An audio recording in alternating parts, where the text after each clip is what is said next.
One love back again, Brother Sean. Just going for a walk on this early summer day. I think it's about the 4th day of summer, and it's a blessed day as the seasons start to change. I want to talk about calendars. As I said, there's been a great deception with calendars, and it's affected all of us in the world, the whole world. And I want to present to you the revelation of the true scriptural calendar. And I do know that many people already are promoting the same idea and notion. Hopefully my work can also get in there as well, that you can be like the Berean and test the spirits. I'm pretty knowledgeable in calendars, and I've definitely researched most calendars that claim to be the scriptural calendar to observe the holy days, because that's really why you want the true calendar, is to observe the holy days. And there's been a play with everything from down to the day, what a day is, the idea of what a week is, when a week begins and ends, the months, whether they're lunar months, solar months, 30-day months, the seasons, the year lengths, 365.25, 364 with the calendar of Enoch, and as well the scriptural calendar does share that same notion. There are 364 days in a common year, but there's also sabbatical years, and I'll talk about that in a bit. When it comes to years, then there's also grouping of years, and this is where years are grouped into 7s, into 28s, and into jubilees, and into 700-year cycles, eventually into 1,000-year cycles, and 7,000-year cycles. The Holy Scriptures covers everything from the beginning till the end, and as we go into the new creation, and that's about 7,000 years, and we can even push it to 8,000 years when we talk about the 8th day. The idea of a 24-hour day, the nighttime period of 12 hours approximately, let's say, and then the daylight period time. Yes, in context, the day can be referring only to the daylight period. I get that. But also when you read in the scriptures greatly, it speaks about 24-hour days and dates. And dates are very important. When it comes to dates, you have to understand, obviously it must be a 24-hour period. And it's associated with the genuine 24-hour day.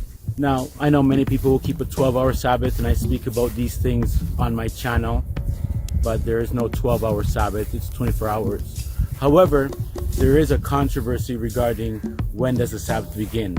Is it from morning till morning or evening till evening? I think the scriptures are very clear. I think Genesis chapter 1, the very first day of creation, lets us know that there was a dark period and then there was a light period first. These are the little things that can come into play. Then, how long is a month?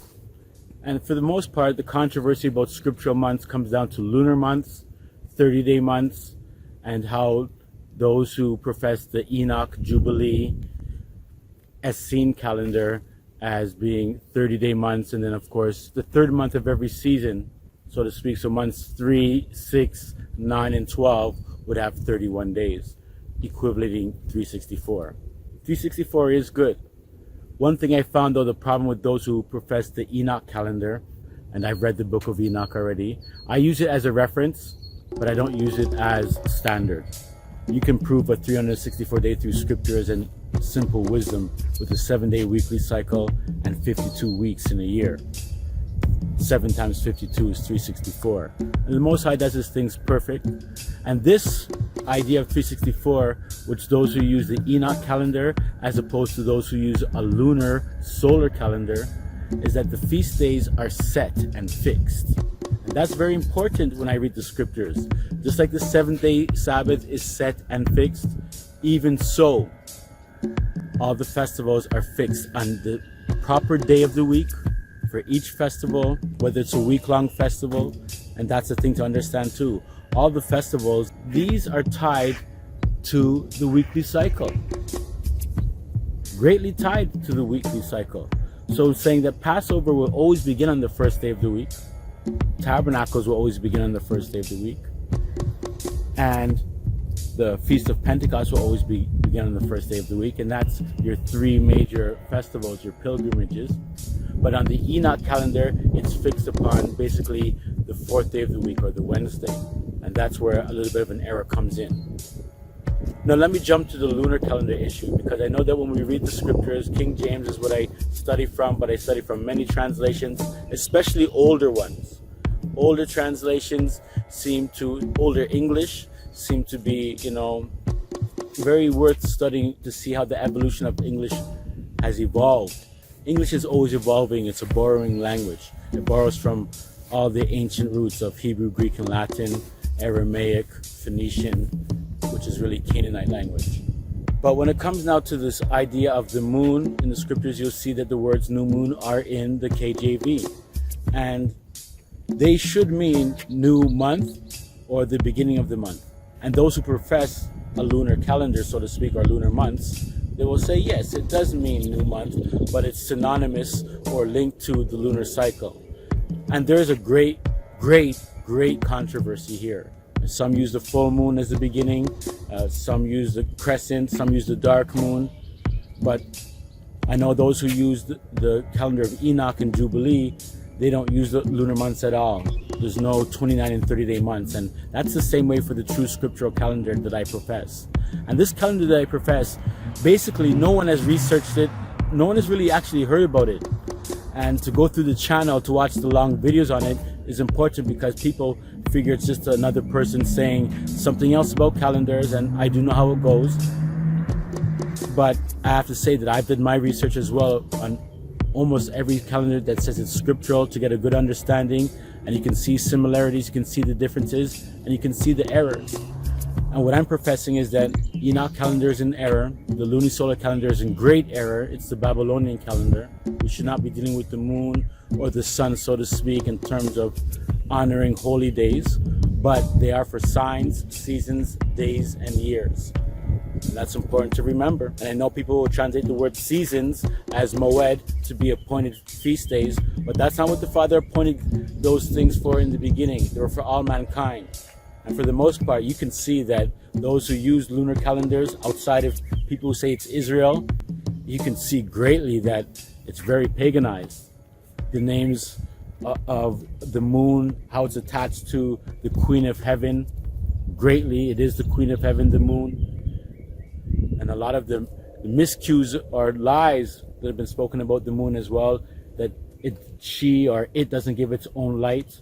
We should not be celebrating any holy days with the sun, moon, or stars at all. They're appointed days that the Father had brought in from the beginning. And the issue is here, when it comes to those who use astronomical calendars, I do get it. They are for signs, seasons, days, and years, but for seasons. Like now it's summer, the sun is out longer, it's getting warmer. And depends on, of course, where you are on the earth, but the seasons will be apparent in any which way that way, especially just the idea of summer and winter. We can speak about spring and autumn another time, because those are not scriptural terms, but there are agricultural seasons that are important. But let's just deal with summer and winter anyways. The sun stays out longer, in the summertime, it's like I said, it's hotter. And the moon has its, lesser time to be out in the sky, visible. And the moon can also be seen in the daytime. For actually 50% of its cycle, it is in the daytime. That's something to check out. But it's going to have a shorter duration, just like how the nights will become shorter and the daylights will be longer. And then the reverse is so for winter.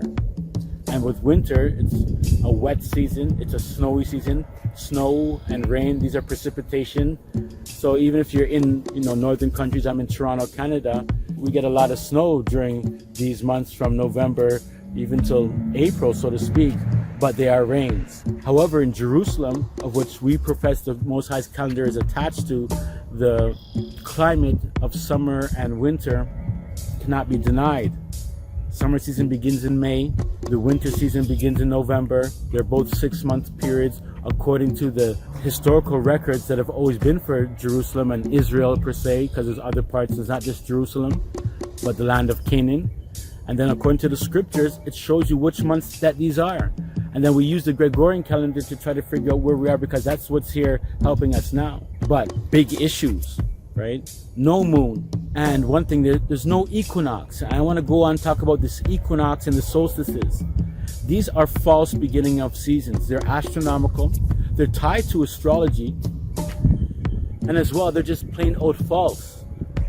There's no governing body or anything that has said, oh, these are supposed to be the beginning of seasons, trying to use the whole, equal day, equal night. And then that's when the Most High began things. He began things at the equinox, the tukufa. Yeah, but that's false. Those are the midpoints or the equidistance of the seasons. And they've been kept good by the Gregorian calendar. But if you look in any history, you can see that many people and nations, and still some today, observe the true seasons, whereas the equinoxes and solstices are the middle of the seasons, not the beginning. It's actually a North American European trick. Even the Europeans, the ancient Celtics, and today, even in Ireland, they still observe the true beginning of seasons. Yes, they attach it to paganism, but that's just how it goes. They worship the creation rather than the creator. But the truth of the matter is that they have the right, record of the seasons. It's been like that. Nothing has changed. Egypt knew it. All ancient nations knew it, but they just corrupted their system of time, just like it says in the scriptures, Daniel chapter 7:25, that think to change times. And you'll see that every nation that conquers Israel has their own times, their own calendars that were different from Israel. And the Babylonian calendar, when Israel went into captivity, that deals with lunar solar months as well, is the same makeup of today's calendar that many people, believers in the Messiah, Israelites and Gentiles, they observe the equinoxes and solstices and these lunar months based upon the same reckoning system of the Babylonians. It's not very hard to check out. And what I usually speak about things, I usually take a lot of time to research what, the errors are, to know and understand calendars. And you have to take time. It takes time. And many people will not want to give up, how they've been observing a certain calendar. So be it. But the time is coming where these things are going to be so. I mean, just think about it. In prophecy, it lets you know that the sun, moon, and stars are going to be darkened. It lets you know also in the new kingdom that the Most High and His Son are going to be the light for the city, heavenly Jerusalem. It has nothing to do with the moon. There's still going to be months. The tree of life is still going to bear 12 fruits each month, its own fruit. In the city, it says. There's no such thing as 13th month or 13th moon, and that's where it's deceptive. Now, for those, again, going back to the Enoch and Jubilee calendar, they're much closer to the Most High's true almanac, his calendar. They are closer. But the thing is that they start their time frames from the beginning and creation of the sun, moon, and stars, which is an error. Time began from day one. Those days counted. Jah was counting time. The 7th-day Sabbath is the 7th day from the first day of creation, not from the creation of the sun, moon, and stars. And probably the Father in his wisdom, he knew what he was doing. If he would have made the sun, moon, and stars on the first day of creation, just look how much people worship the sun, moon, and stars. And that's been the great error of Israel and all other nations, because it's really Baal and Ashtaroth worship. Yeah, it's a big thing. So this is my message, and if you check my channel, you'll see many videos. Take time, go through it. It's study. This is school time. The months that we profess for the scriptural calendar from Zion that was revealed to David Ray over the last many years, he's passed away now. These months can be built from the Holy Scriptures, the words, using wisdom, logics, a good proper explanation to explain the length of every single month. So for the record, the Zion Assembly of Jah is different. We begin our years and spring in February, the latter rain season according to the Bible, and according to the climate in Israel, not according to no equinox or what people think about temperatures or anything like that. That's what we believe. It's 364 days. And every 7th year is a sabbatical year, and there's an extra 7 days added to the last month of that year, which is Adar, and it becomes a sabbatical year. And we call that year a minor sabbatical year. So there will be 371 days in that year. And this keeps all the alignment of the seasons, and because the equinoxes and solstices do keep things in alignment with the solar times, but it's not holy times. Nothing comes out of whack. Whereas the Enoch calendar, if you just use a 364-day calendar every year, the seasons will be out of whack with the festivals, and that's true. But with sabbatical years, which are scriptural, you will see that every 7th year has extra days. And there's a 28-year cycle. And in this 28-year cycle, it's how the Gregorian calendar and equinoxes and solstices operate. Please research the Gregorian 28-year cycle, and you'll see it's not really governed about the sun, moon, and stars and exactly when they come at this time and this day and why it keeps shifting. It's because it's a numbering of days. And in a 20-year cycle, you have 10,227 days. And in Jah's Almanach's 28-year cycle, utilizing sabbatical years, you have 10,227 days, same way. They know what's going on. The Gregorian calendar is the more proper calendar out here in terms of keeping the seasons in play. But you can't have festivals on it. It begins the year in January. It's really a money calendar, but it's the devil's calendar, and it's going to be going to the end. But the so-called lunisolar calendar that deals with any moon at all, observing festivals, lunar Sabbaths, having your festivals be on the full moon or your months beginning on the full moon or the crescent, all of that deceptive understandings, and we have to come out of that. That's why our people got mashed up. When it says they worship Baal and Ashtaroth, you read the verses around it. They're linked to the sun, moon, and stars. There's many calendars out there that try to use the Mazzaroth. The Mazzaroth is the constellations, the word for the constellations in the scriptures. There's a lot going on, and we're very small, and we're promoting these things, and it's just those who know calendars will catch it, get a good understanding. They'll catch it. You have to be interested in calendars, though. You have to research every single thing. Learn about these things. It takes time. And if you're a leader out there, stop with the lunar calendar. If you're dealing with the Enoch calendar, Jubilee calendar, continue to grow and learn. And I want to share these things with the world. It's not about being proud and boastful, and I have to be a little bit sure in what I'm saying. But we are in the end times, and there's probably not much more than 200 years left. And none of us right now hearing this message will be alive at that time. But this will be in the future. And not this video per se, but Jah's calendar, his truth, his laws, commandments, and statutes. I believe in the Most High Father, and I believe in his Son. No Trinity, and the Messiah is not the Father. There are two. And don't worry about that whole idea of, you might say, there's no other gods beside me. There is no other eternal, immortal one. But the Messiah is the first. He's the first of everything. He's the firstborn of creation, firstborn from the Father, and he is the last that way. So it's okay to be first. He made this earth, him and his Father, by the power of the Spirit of his Father, the Messiah, Joshua, Yehoshua, Yahawashai, Jesus the Christ, Hamashiach, Yahusha, the Most High Father, Jah, Yah, who the world knows wrongly as God, but you know how that goes. He made all things, and all things that I speak about now operate within his calculations. Everything. Everything. And his calendar is like that. The sun, moon, and stars operate within Jah's allotted days. They were given for signs, seasons, days, and years.